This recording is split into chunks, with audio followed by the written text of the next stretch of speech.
Hello everyone and welcome back. Now, in the last video, I ended that sketch of my vector field by saying that the fixed point that I sketched in there looks stable. Now, the question is, how do I go beyond looks? How do I do the math? Well, just like we did in one dimension, it comes down to a process of linearization. And what we're going to do in this video is connect the theory from linear systems from two videos ago to the sketching of phase portraits and vector fields that we started in the previous video.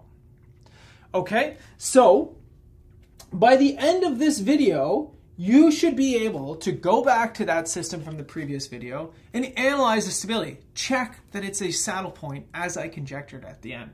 Okay, now to start this off, I'm going to start with a planar ordinary dynamical system or differential equation. So let's start with a general form. I'll use x and y here just so that things are sort of nice and easy to look at. And I want to spend all of this lecture talking about fixed points. So let's assume that, let's say x star y star is a fixed point. Okay, so that's what we are going to sort of use as our working assumption. And what that really means is that when I put x star and y star into f, and when I put it into g, pardon me, they both vanish, right? This is the condition for a fixed point. Okay, so in order to analyze this, what I would like to do is I'd like to center my analysis around x star and y star. So let's do that. Let's say let u equal to x minus x star. So just shifting the reference frame, something similar to what we did with bifurcations. And v equal to y minus y star. Okay, let's deal with u first. This gives me the derivative of u is just going to be the derivative of x because x star is just a constant, right? It could be 2, it could be 7, it could be minus pi to the power of e. I don't care what it is, it's a number. And that means that this is f of x and y, but now I can rearrange and write this in terms of u and v. This is x star plus u and y star plus v. Okay, so I've shifted the coordinates to be in these u and v frame here now. And let's do a little Taylor, right? Our weapon of choice in this course. So Taylor around u and v equal to 0. So we're assuming that we are close to the fixed point, right? That's what u small and v small means. So first of all, I get f of x star y star. And then I get some partial derivatives. So I get partial f partial x, and this is going to be evaluated at x star y star, and that's times u, plus partial f partial y, that's evaluated at x star y star as well, and that's multiplied by v, and then plus all the quadratic terms, okay? So u squared, v squared, and u times v. Again, we use the order notation here to show that I don't care what comes after, all I want is the linear stuff. And what do I also know? I know that that thing is 0 because I'm at a steady state. So you can also do the same thing. So, and you can do v dot, and you can find this through the same sort of Taylor expansion method, you're going to get this. So again, the evaluation, the first term, g of x star, y star, that goes to 0. And you basically get these linear terms from the partial derivatives out front. So it's just a multi-dimensional Taylor expansion. Again, I don't care about the terms that are quadratic or higher.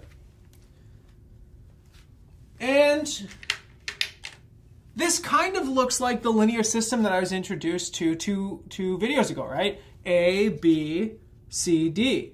In fact, if I write it nice enough, it'll really start to look that way. Because this could be written like this. Partial f, partial x, partial f, partial y, partial g, partial x, partial g, partial y. And then times uv, and plus all those higher order corrections. Okay, so first of all, this matrix is evaluated at x star, y star. I'm just trying to save some room, so I didn't bother doing that. Okay, I didn't write of x star, y star on each 4 terms here. Second of all, you may be familiar with this. This is called the Jacobian matrix. Pardon me, the Jacobian matrix is sort of a multi-dimensional derivative, right? It's a derivative of all components of a vector in all of its arguments, okay? So this is a square matrix. Again, it's evaluated at x star, y star, so just so that you have it. And you should think about the Taylor expansion here as zooming way in, right? So again, I'm assuming u and v are very, very small, so I zoomed way, way, way, way in on this thing so that I'm very, very close to the fixed point. I'm so close that everything looks linear according to Taylor, okay? Now, if I want to play a little bit of mathematical magic for a second, what I could do is I could just completely ignore the rest of the terms in the Taylor expansion. This would lead to what's called the linearized system. So you should be sort of getting used to this by now if you've been doing lots of examples in 1D. Same basic properties. You get a linearized system. That means you truncated all of your nonlinear terms in your Taylor expansion, and you're left with just a nice linear planar dynamical system. And again, the beauty of this is that you are in a position that you can do some work, right? We spent like a very long video 2 lectures ago learning all about linear systems. Hopefully you did some examples. Hopefully you looked at that Romeo and Juliet video that I've done, and you have a pretty good comprehension of these things now. So what can you do? Well, you can apply these sort of linear, so this is code for eigenvalue methods to study the linearized system.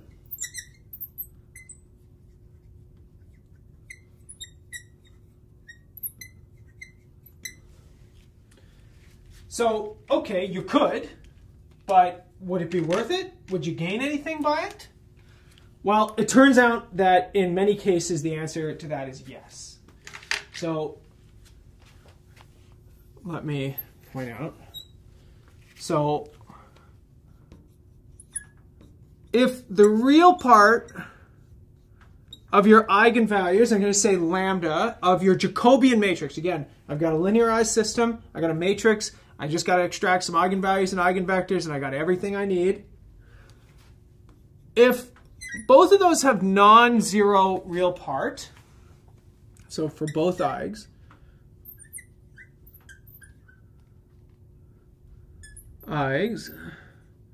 this implies that this steady state that we were interested in, where we started, x star, y star, is called hyperbolic. Okay, so what does that mean? Is it just a fancy word? Hyperbolic fixed points are what are known as sturdy, okay? They're robust. That means that they survive these nonlinear terms, okay? So if you think about what's happened here, going from the true system to the linear system, I stopped looking at all the nonlinear stuff. Now, what this is saying is that hyperbolic fixed points, they survive the inclusion of nonlinear terms. And what that means is that the study of the fixed point in the linearized system is exactly the study of the fixed point in the nonlinear system. This is what's called the Hartman-Grobman theorem. It tells you that the phase plane of this thing, very, very close to u and v equal to 0, is exactly the same as the phase plane of this thing, very, very close to x star, y star, just maybe with a little bit of warping due to the nonlinearities. Let me show you, right? So you don't believe me, that's good. Be skeptical. Here's my example. Let's look at x dot is equal to minus x plus x cubed, and y dot is equal to minus 2y. Okay? Nonlinear system. First thing I want to do is I want to find the fixed points. Okay, so I'm going to let you have some fun with that. There are 3 of them. X star, y star is equal to, let's say, 0, 0, and plus or minus 1, 0. So they're all on the horizontal axis. And the Jacobian matrix, so the Jacobian matrix is that matrix of partial derivatives. So it's actually equal to minus 1 plus 3x squared in the first component. It's 0, 0, and minus 2. And so what I need to do is I need to evaluate my Jacobian at each one of my fixed points. And I can evaluate it, and then I can ask myself, based on the eigenvalues, is it stable or unstable? So let's do it. Let's say at 0, 0. Okay, so Jacobian matrix evaluated at 0, 0. This is going to give me minus 1, 0, 0, minus 2. Nice diagonal matrix, nothing better than that, right? Eigenvalues are both negative. This tells me that I am stable. So my linearized system gives me a stable fixed point according to my Jacobian matrix. Now, both of my eigenvalues have non-zero real part, which means it's hyperbolic, which means that 0, 0 in the nonlinear system is stable as well. And the phase plane for this thing, you know, if I zoom in close enough to the fixed point at 0, is very, very similar to the phase plane of this thing at 0 as well. Now, let's also look at the other 2 fixed points. So let's say at plus or minus 1, 0. The Jacobian in this case is 2, 0, 0, minus 2. Okay, so in both cases, the plus or minus, you get a positive 2 in the corner. 1 positive, 1 negative. That means that I get a saddle point. 1 stable direction, 1 unstable direction. And both of my eigenvalues have non-zero real part. It's hyperbolic. That means that these things are saddles in the nonlinear system as well. So the question is, how do I use this information? How do I sketch out the phase plane for this thing? Well, there's a whole bunch of different pieces that we can use here. First of all, fixed point at 0, fixed point at minus 1, 0, and fixed point at 1, 0.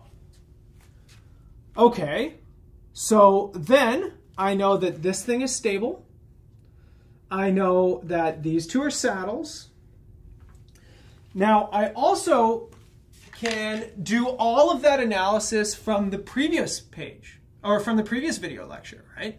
I can sketch out a vector field for this thing as well, okay? So I'm going to leave the vector field for you to sketch out. What you can find is that there are nullines that run vertical, and they look like this. So you get sort of flow lines that look like this on these vertical nullines.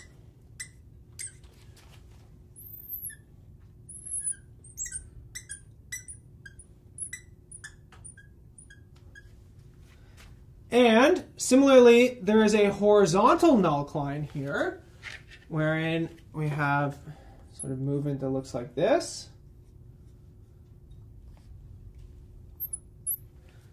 And now, what do I know? I know that this thing is stable, and I know that these 2 are saddles. I can see the saddle structure, right? It doesn't take a whole lot of,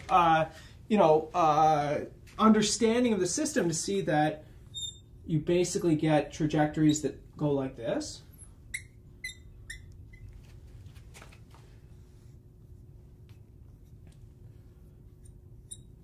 Okay? And this thing is stable. It has a slow eigendirection corresponding to -1. That's the horizontal axis. It has a fast eigendirection corresponding to -2. That's this sort of vertical axis here. And what we know from the linear theory is that solutions become parallel to the fast eigendirection as time goes backwards, and they come in tangent to the slow eigendirection as time goes forward.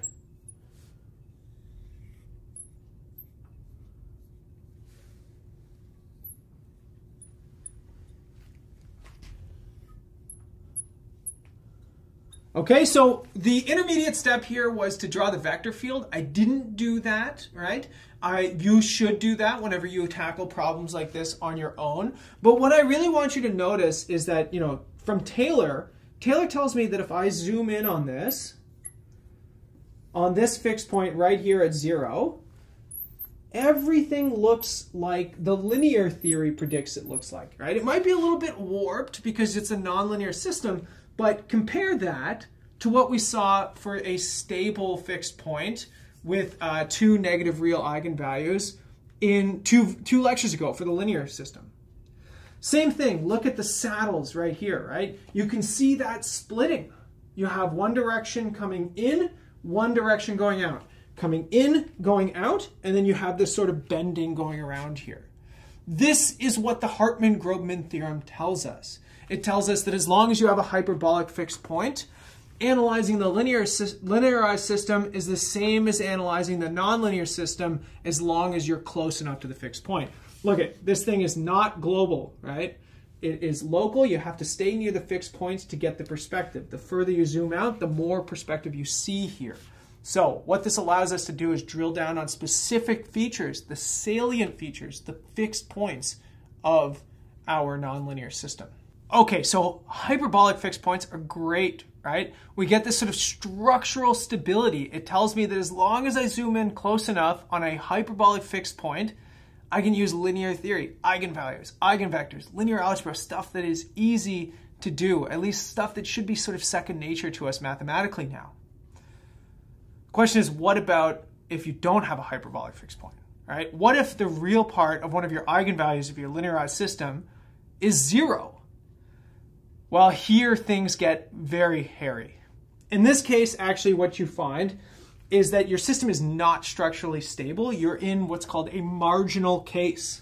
These are typically where bifurcations take place, in the same way that where we saw stability breaks down in one dimension is whenever we have a derivative equal to 0. Well, these eigenvalues sort of play the same role here, right? We're in higher dimensions, sort of slightly more complicated interpretation geometrically, same basic idea. So when we start looking at bifurcations in planar systems, these will be those marginal cases. But let me show you how bad things can get whenever you don't have a hyperbolic fixed point. Here's my example. X dot is equal to, okay, minus y plus, I'm going to have a parameter, I'm going to call it a, x squared plus y squared. And I'm going to do y dot is equal to x plus ay, x squared plus y squared. And in this case, a is any real number it wants to be, okay? I'm going to show you that depending on the different values of a, some really sort of weird things happen. Now, what I want you to notice here, first of all, is that I have a linear component and then I have a nonlinear component. These are all cubic terms in x and y.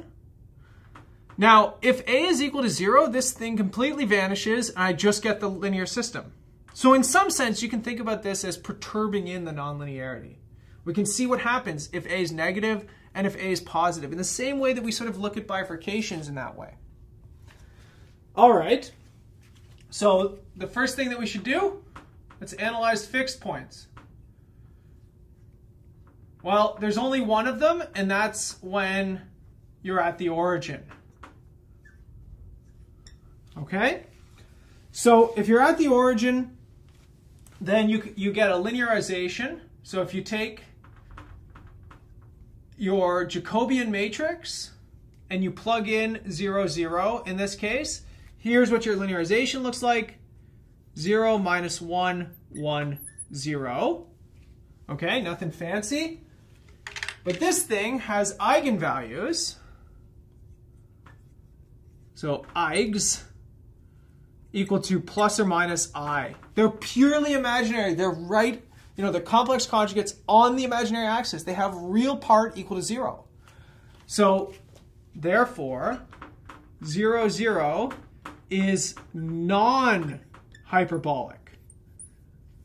Right? If hyperbolic is whenever the real part of all your eigenvalues is non-zero, then you're going to be non-hyperbolic if one of those real parts is 0. Now, let's look at what the linear system does, right? The linear system predicts oscillations. So that would say, if I just go through the theory for my linear planar dynamical system, the solutions should all look like this. And we are turning counterclockwise. Right? So I would just get a whole bunch of periodic solutions, infinitely many of them just wrapping around each other like a bunch of circles. The question is that what happens in the nonlinear system? And if not, how do we analyze that thing? Well, I'm going to teach you some new tricks here. We're going to analyze the nonlinear system, and we're going to do it using polar coordinates. Okay, so a little bit of excitement here because it's a different way of sort of looking at the system and a beautiful way of looking at these sort of rotating or these sort of periodically predicted solutions. Okay, so the nonlinear system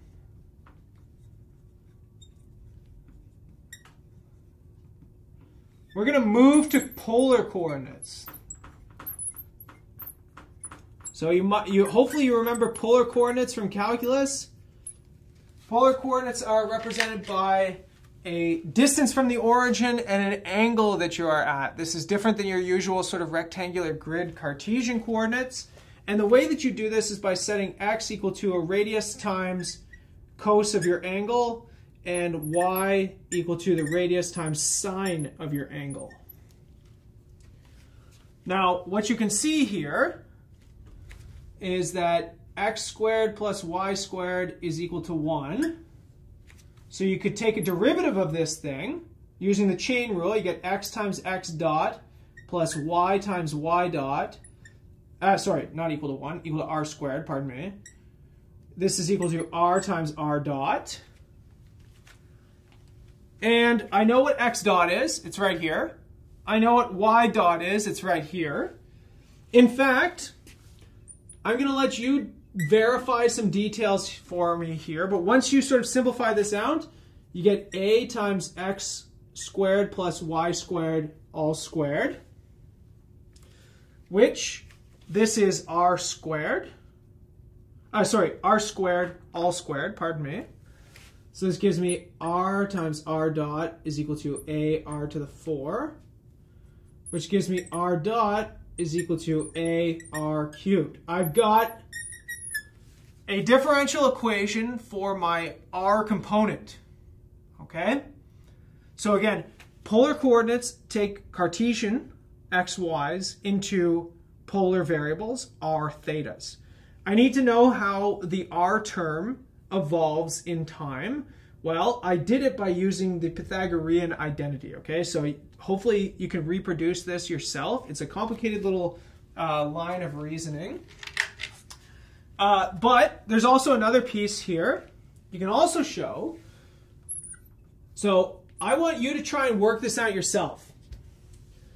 Also, theta dot, the derivative for this thing is x y dot minus y x dot divided by r squared.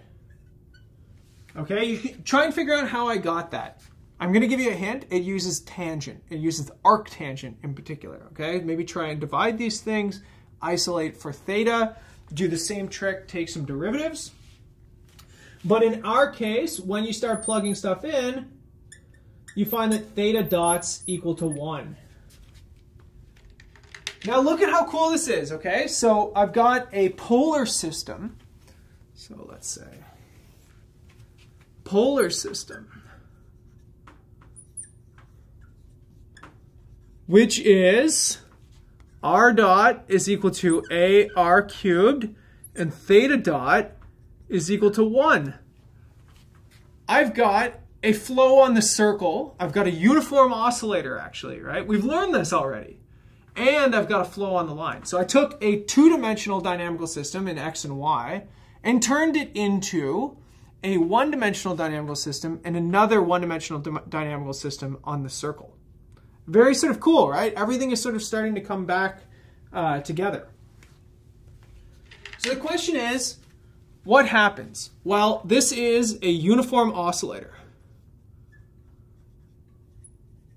Okay, so it doesn't matter what r is doing. I'm always just going in a counterclockwise circle around the origin. So the question is, what is the radial variable doing? Well, let's look at some cases here. The first one is when a is less than 0. Okay, well then what happens to r? In this case, so I can plot my phase line diagram for r first, right? It's decoupled from theta, so let's look at that. Here's my r line. If a is negative, everything is just moving to the left, right? R, its phase space is only r greater than 0, right? Your radius has to be r greater than 0, similar to sort of like what we looked at with the logistic equation. And so what we see is that r of t goes to 0 as t goes to infinity. Every single solution converges to 0. Now, how do you put that together? Again, these are two independent pieces. This is giving me constant motion around the origin. And what this is telling me is that the distance from the origin is shrinking. So let's see what that means. The phase portrait would look like this. Fixed point at 0, 0, x, y. And let's imagine I started here. Then I'm sweeping around in theta, but my radius as I sweep around is getting smaller. So I would go like this.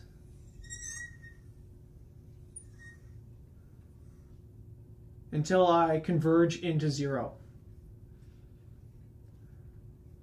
So in this case, I would get 0, 0 is stable. I'm converging in. That's different than what the linear theory predicted. Remember, the linear theory predicted that everybody just goes in a circle.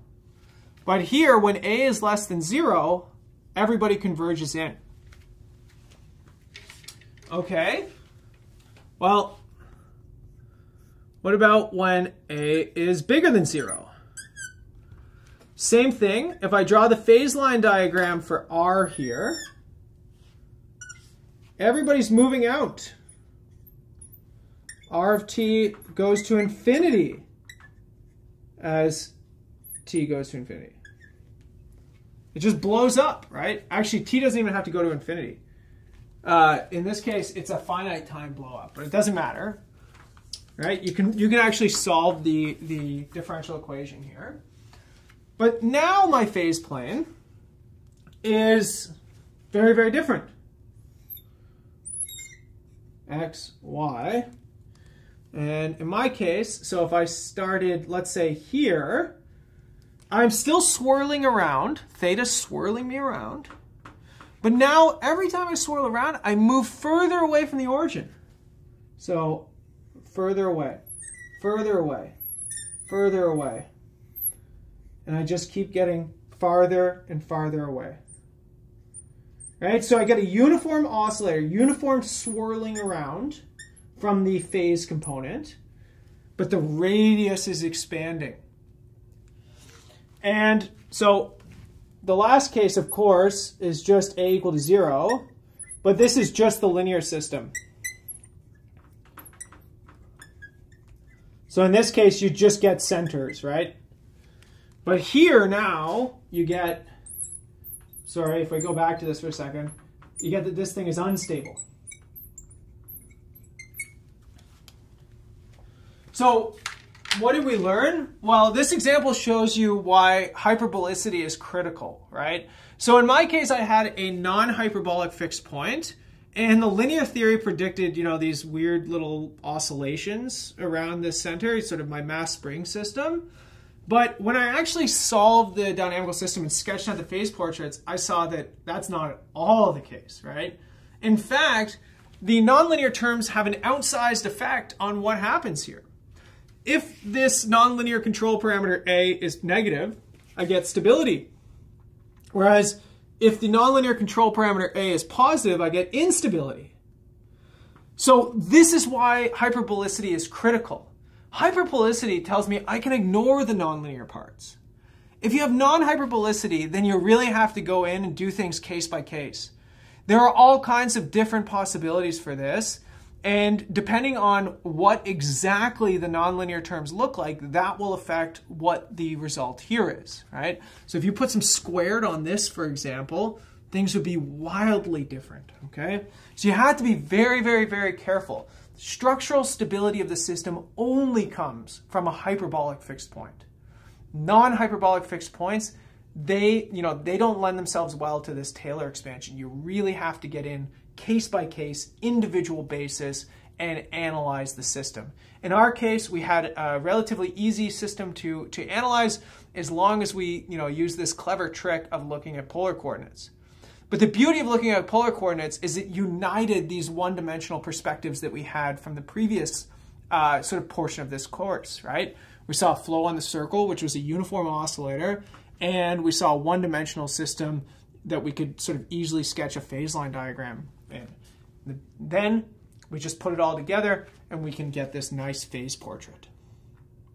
Okay, when we come back in the next video, we're going to just sort of fully flesh out a big complicated example where we have a bunch of hyperbolic fixed points, and we're going to sort of work through sketching phase planes and phase diagrams to get information out of these things. So I'll see you in the next video, everyone.